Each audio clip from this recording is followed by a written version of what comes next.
गांव के अंतिम छोर पर एक जर्जर झोपड़ी खड़ी थी। मिट्टी से बनी दीवारें समय के प्रहार से जगह जगह से टूट चुकी थी। ऊपर छप्पर था जो बरसों के दिनों में पानी रोक पाने में असमर्थ हो जाता था। उस झोपड़ी में एक बालक रहता था, मोनू। मोनू लगभग 14 वर्ष का था। उसका शरीर दुबला पतला था और उसकी आंखों में बाल सुलभ चंचलता के समय एक गहरी निस्बंधता थी।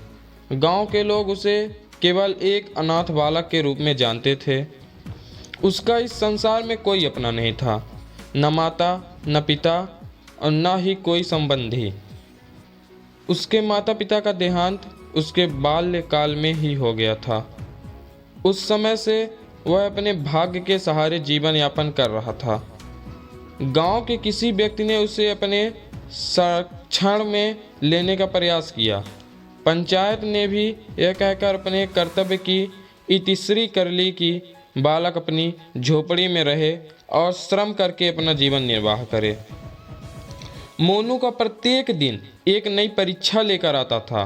वह प्रातःकाल सूर्य के उदय के साथ उठता, अपना पुराना एवं जीर्ण शीर्ण वस्त्र धारण करता और कार्य की खोज में निकल पड़ता।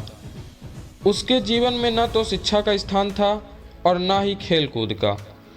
जब उसके समय वयस्क बालक खेत में खेलते हंसते और आनंदित होते, तो वह किसी खेत में श्रम की याचना कर रहा होता, किसी घर के बाहर ईंधन के लिए लकड़ियां एकत्रित कर रहा होता। अनेक बार बालक उसका उपहास भी करते, मोनू तुम सदा काम ही करते रहते हो, क्या तुम खेलने नहीं जाते?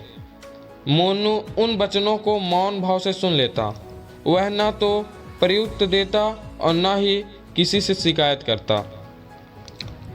उसने समय से पूर्व ही जीवन के कठोर सत्य को स्वीकार कर लिया था। मोनू ने श्रम के प्रत्येक रूप को अपनाया था। वह खेत में हल चलाता, पशुओं की सेवा करता, कुएं से जल भरकर खेतों तक पहुंचाता। कोई भी कार्य उसके लिए छोटा या बड़ा नहीं था। एक दिन एक व्यापारी ने उसे गाड़ी से अनाज की बोरियां उतारने का कार्य सौंपा। मोनू ने अत्यंत परिश्रम के साथ समस्त कार्य पूर्ण किया, परंतु जब पारिश्रमिक देने का समय आया तब व्यापारी ने उसे कहा कर टाल दिया कि वह अभी बालक है और उसे धन नहीं दिया जाएगा। मोनू निराश होकर लौट आया। उस दिन उसका पेट भी भूखा ही था, किंतु उसका मन अपमान से और अधिक व्यस्त था। उसकी झोपड़ी में केवल एक पुरानी चटाई थी। वर्षा होने पर छत से जाल टपकता। अनेक रात्रियां उसने भूखे पेट ही व्यतीत की। फिर भी उसने कभी किसी से भिक्षा नहीं मांगी। उसके भीतर आत्मसम्मान की एक प्रबल भावना थी। वह प्रायः स्वयं से कहता, मैं श्रम करूंगा परंतु किसी के सामने हाथ नहीं फैलाऊंगा। एक संध्या आकाश में काले बादल छा गए और शीघ्र ही प्रचंड वर्षा आरंभ हो गई। उस दिन भी मोनू को कई कार्य प्राप्त नहीं हुए था। उसी समय गांव के मध्य स्थित सेठ हरप्रसाद के गोदाम पर एक समस्या उत्पन्न हो गई। एक वाहन में अनाज की बोरियां आई थी, किंतु वर्षा के कारण कोई मजदूर उपलब्ध नहीं था। यदि शीघ्र ही बोरियां नहीं उतरती तो समस्त अनाज नष्ट हो जाता। उसी समय वहां से गुजरते हुए मोनू की दृष्टि सेठ पर पड़ी। उसने आगे बढ़कर विनम्रता से पूछा, क्या कोई कार्य है? सेठ ने आशा भारी दृष्टि से उसकी ओर देखा और परिस्थिति समझाई।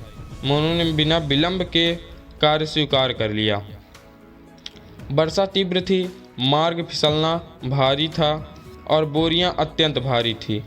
फिर भी मोनू ने एक एक बोरी अपने कंधे पर उठाकर गोदाम तक पहुंचाई।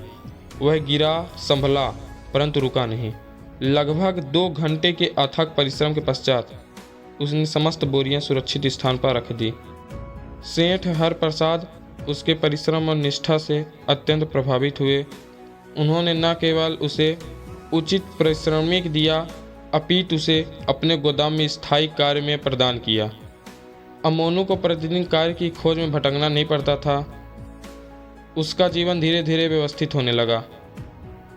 समय के साथ साथ उसकी आर्थिक स्थिति सुधरी। उसने अपनी झोपड़ी का नवीनीकरण कराया और एक सम्मानजनक जीवन जीने लगा। जो लोग कभी उसका उपहास करते थे वही अब उसे आदर की दृष्टि से देखने लगे।